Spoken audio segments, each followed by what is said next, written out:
네, 1월 23일 새벽 기도회를 시작하겠습니다. 우리 다 함께 찬송가 449장 예수 따라가며 찬양하시겠습니다. 우리 3절까지 부르겠습니다.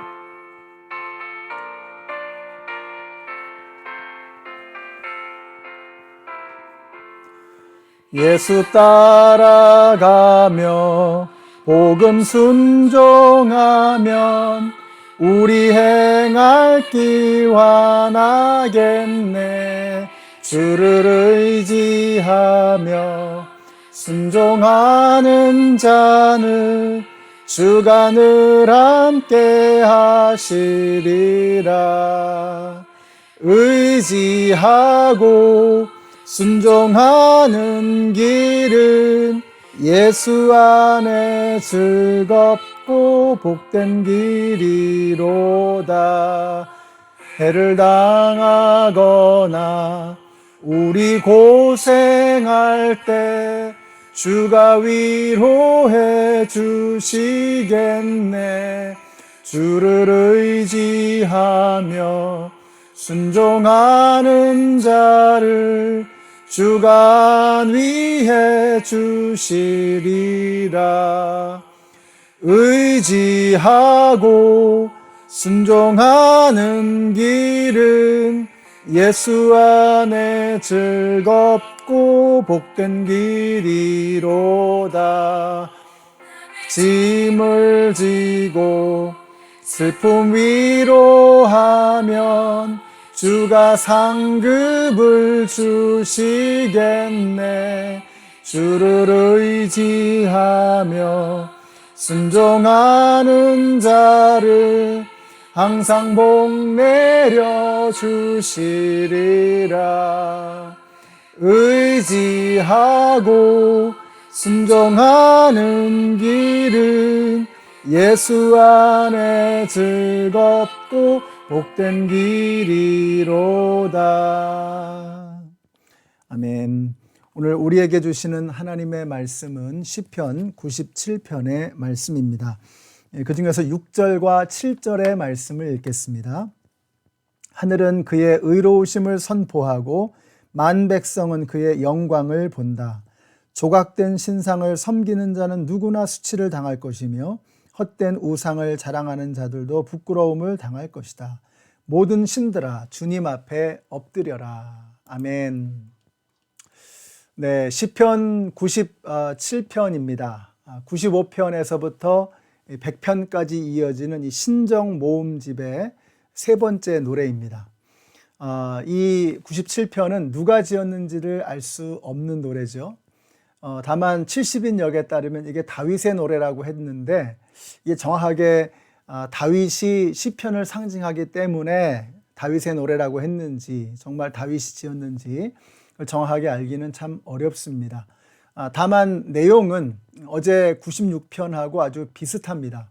우주의 통치자이신 하나님을 찬양하도록 온 세상을 향해서 초청하는 겁니다.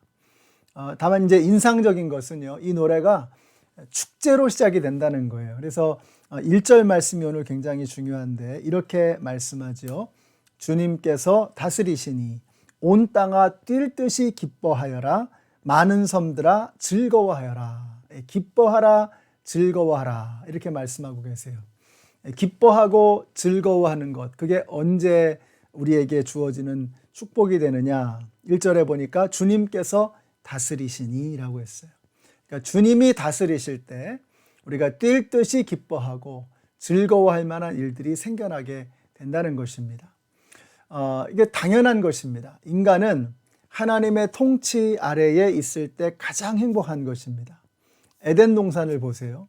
하나님께서 보시기에 좋았더라. 하나님이 흡족해 하시는 거예요. 그리고 땅은 풍성한 먹거리를 내었고 모든 자연이 조화를 이루었습니다. 모든 인간, 당시에는 아담과 하와였죠. 이 모든 인류가 행복했어요. 하나님의 통치 아래에 있을 때. 그러나 하나님의 통치를 거부하는 순간, 하나님께서 명하신 것을 거부하고 불순종하고 선악과를 먹는 순간 어떻게 되었습니까? 그 모든 행복이 불행으로 바뀌어버린 거예요. 모든 것이 조화를 이루었었지만 이제는 모든 것이 부조화를 이루고 모든 것이 갈등을 일으키는 그러한 불행한 곳이 되어져 버렸던 것입니다. 그러니까 모든 것이 완벽하게 갖춰져 있는 에덴 동산이라고 할지라도 그곳의 통치자가 하나님이 아니시라면 그것은 불행의 시작이 된다는 것입니다. 남편과 아내가 서로 불편하고 불행한 관계가 되었습니다. 심지어는 그 자식들조차 서로 죽이고 죽임을 당하는 끔찍한 일을 겪어야만 했습니다.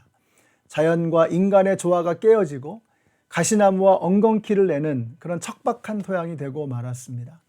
모든 것이 망가졌습니다. 이렇게 된 이유는 오직 한 가지, 하나님의 통치와 다스림을 거부했기 때문에 그렇습니다.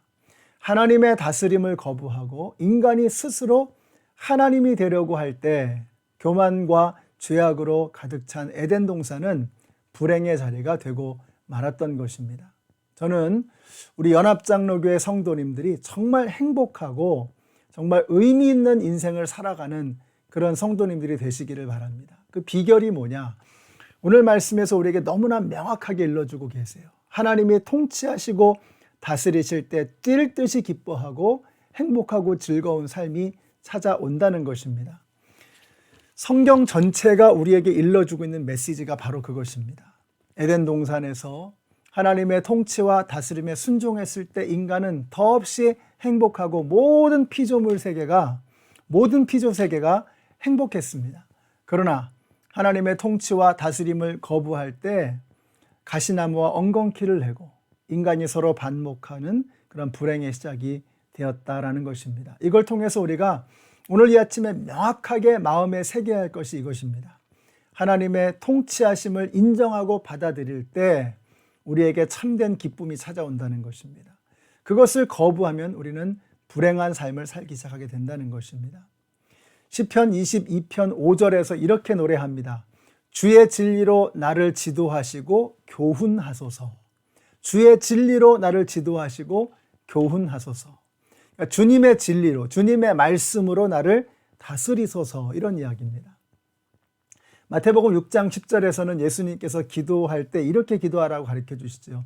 나라의 임하옵시며 뜻이 하늘에서 이룬 것 같이 땅에서도 이루어지이다.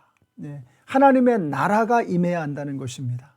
그러니까 우리의 삶 속에 하나님의 나라가 임할 때, 우리의 인생에 하나님의 나라가, 하나님의 통치와 다스리심이 임하게 될 때에 우리의 삶은 행복한 삶이 된다는 것입니다. 주의 진리로 나를 지도하시고 교훈하소서.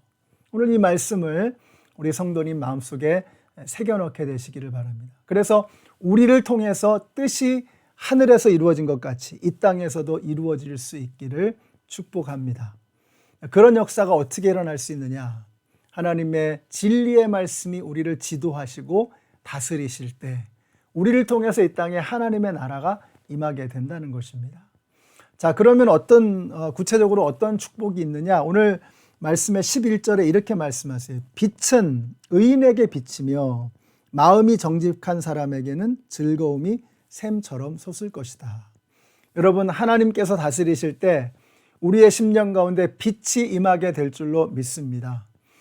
요즘에 사람들의 마음이 어두워져 있습니다. 그늘져 있습니다. 표정들을 봐도 기운들이 없어요. 근데 하나님께서 우리를 다스리시면 빛이 그 얼굴에 비추게 될 줄로 믿습니다. 또 여기 보니까 즐거움이 샘처럼 솟을 것이라고 말씀하고 있어요. 다 사람들이 즐거움을 잃어버렸잖아요, 지금. 무슨 낙으로 사나, 무슨 즐거움으로 사나. 낙이 없어요. 즐거움이 없어요. 근데 사랑하는 성도 여러분, 주님께서 우리를 다스리시면 기쁨이 샘처럼 즐거움이 솟아난다고 말씀하고 있습니다. 오늘 여러분의 삶 속에 기쁨이 샘처럼 솟아나게 되시기를 축복합니다. 그렇게 되려면 딱 한 가지가 필요한 거예요. 주님께서 나를 다스리시고 통치하시는 것입니다.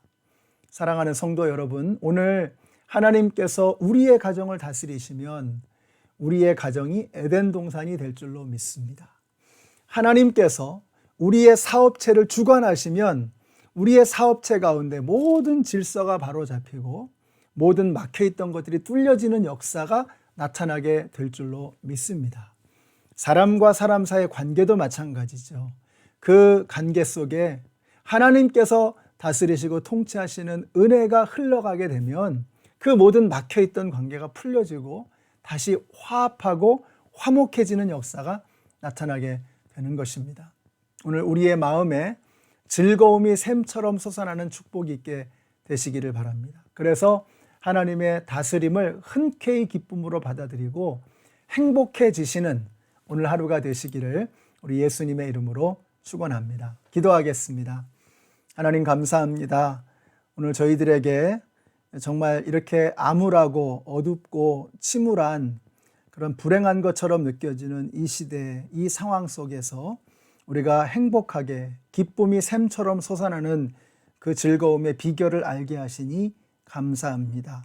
하나님께서 우리의 삶을 다스리시고 주장하심으로 우리의 인생이 에덴 동산이 되는 축복이 있게 하여 주시옵소서. 예수님의 이름으로 기도드렸습니다. 아멘. 네, 사랑하는 성도 여러분, 오늘 여러분의 삶에 하나님께서 다스리시는 은혜로 말미암아서 우리의 삶이 에덴 동산이 되고 우리의 마음속에 기쁨이 샘물처럼 솟아나는 그런 하루가 되시기를 예수님의 이름으로 축복합니다.